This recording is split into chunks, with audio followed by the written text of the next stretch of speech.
Hi there, and thanks for watching this video brought to you by Ambitionary.com.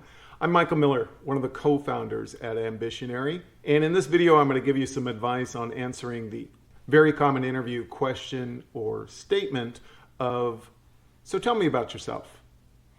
Now, in order to answer this properly, I'm going to break down the question into two parts: the technical side of the job that we're asking about, and the personality side or culture fit side of the question that we're asking about.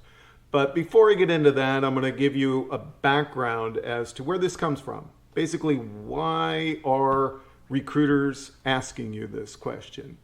So when a job is formed, hiring manager, and this is true at a startup as a large corporation, just a little bit more involved in terms of maybe adding human resources and recruiters into the mix. But at some point, hiring manager is going to decide or formulate an ideal profile, an ideal vision of who they think is going to be most successful in this job, and that's who they want to hire.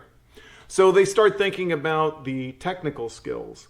In this video, I'm going to focus on, say, data entry, data engineer type of jobs, but the advice is going to be applicable regardless of the type of job you're going for. So let's say a hiring manager for a data engineer job is formulating what he wants to hire. So he may be looking at, I need somebody who can program Python or R or JavaScript. Whatever it is that's applicable to that company, what they're working on, he's going to figure out, okay, I need this level of programming skills. Along with that, he might decide I need at least 2 years, or maybe I need a specific degree, computer science bachelor's degree, or maybe I need a PhD. Perhaps only I need somebody who is really good in statistics, so maybe a mathematics degree or an actual statistics degree. Then he'll get into the details of what that person's going to be doing. Maybe he or she needs experienced people that have done modeling, or maybe they just need someone that can manipulate data.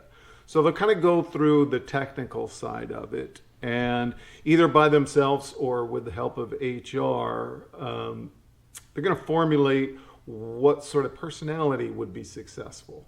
Some companies perhaps have a company culture where they like to hire people early in their career, maybe develop them internally, promote them within. And so they're going to look for somebody that is coachable, somebody that they can train, somebody who wants to stay for a long time within that organization. And so they're not going to train and leave. Some organizations, say a startup, might need somebody who can multitask and can juggle several different projects at once. A lot of jobs nowadays are remote, and so maybe they're looking for someone who's worked independent, can work independent, sort of has that personality, doesn't need to be constantly looked over and checked on, especially in an environment where the hiring manager has a lot on their plate. I can't be spending all of my time making sure that you're doing what you do, so I need that personality to where I don't have to worry about you. So therein, they're starting to develop the two sides of this ideal person that they're looking for. They take that profile, they're going to develop a job advertisement. You probably saw it, either you applied to it, or maybe a recruiter contacted you and hopefully shared it with you. So within that, you've gotten a little bit of insight in terms of what that profile looks like. The background they're looking for, maybe some key phrases that they're talking about in terms of personality and soft skills, company culture, that sort of thing. So you have a little bit of an idea, and it's going to be critical for you to be successful in answering this question, for you to understand what that profile really looks like. You might utilize your professional network. Maybe you know someone who works at that company and they can give you some good insight, especially on the culture side. Maybe you know somebody that's in the industry that's working in a similar job, maybe not at that company, but they have a general idea, especially on the technical side, what would be ideal in terms of someone that would be successful.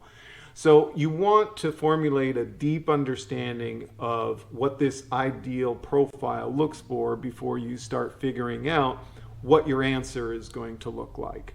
So once you have that understanding, you're going to start looking at your background, your personality. What are the 3, maybe 4 or 5 areas where you match on the technical side of that ideal profile?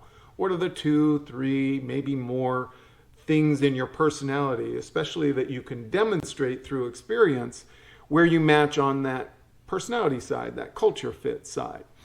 Now, the answer that you're going to give to the tell me about yourself is not about your favorite foods, your family history, where your favorite places to travel are.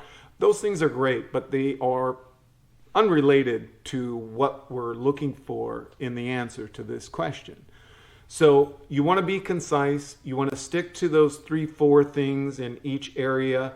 And typically you want your answer to be between 30 and 60 seconds. If you've done research online, you might have run across the phrase like 30-second elevator pitch or 60-second elevator pitch. It's pretty much the same answer you want to develop for the tell me about yourself interview question. So if you have maybe worked on some projects that demonstrate both the technical skills and the personality, maybe working independent, that sort of thing, those are the things that you want to make sure that you mention during your answer. And let me pause here and just explain. Ambitionary has kind of a unique hiring model. It's similar to attempt to hire, but it's actually project to hire.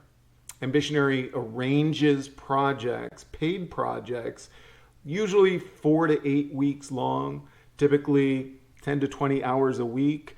So you would, say a data analyst, work on a data project and demonstrate your technical skills during that project. You would also have the opportunity over that 4 to 8 weeks to get to know the company, the personality, the culture, whether or not you actually would like to work for that company, that hiring manager.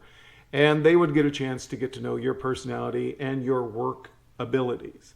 So check it out at ambitionary.com when you get a chance. But that's the type of experience that you can point out in your answer to this question. I think it's a good idea to practice this, but not in a way where you're going to be answering the question verbatim, because it comes off as not being genuine and a lot less impressive to the person interviewing you. You just want to make sure you have those bullet points on both sides. I have coding in Python. I've done it for 3 years. I worked on this project for this company in financial services, or I've worked remotely for 2 years on this with this company. Whatever those things are that overlap with this ideal profile that they're looking for, you want to hit those in a concise manner, 30 to 60 seconds. Good way to practice this. Again, staying away from trying to be verbatim, but you can call your own voicemail. Leave your 30 to 60 second sort of pitch. Listen back to it. Make sure that you are within that 30 to 60 seconds, and you're not 5-6 minutes long running on. But you also want to make sure that you are comfortable, that you are concise and confident in answering this question. And that's it. I think you're going to be a lot more successful if you just kind of think about where you match this ideal profile and then confidently point those things out when asked the question, so tell me about yourself. As always, I would wish you all the best of luck in whatever you're interviewing for. I think you should do yourself a favor and visit ambitionary.com. Like I said, it's a pretty cool concept. And I would also ask that you share both this video and ambitionary.com with your professional network. Best of luck in your interview process. Thanks again.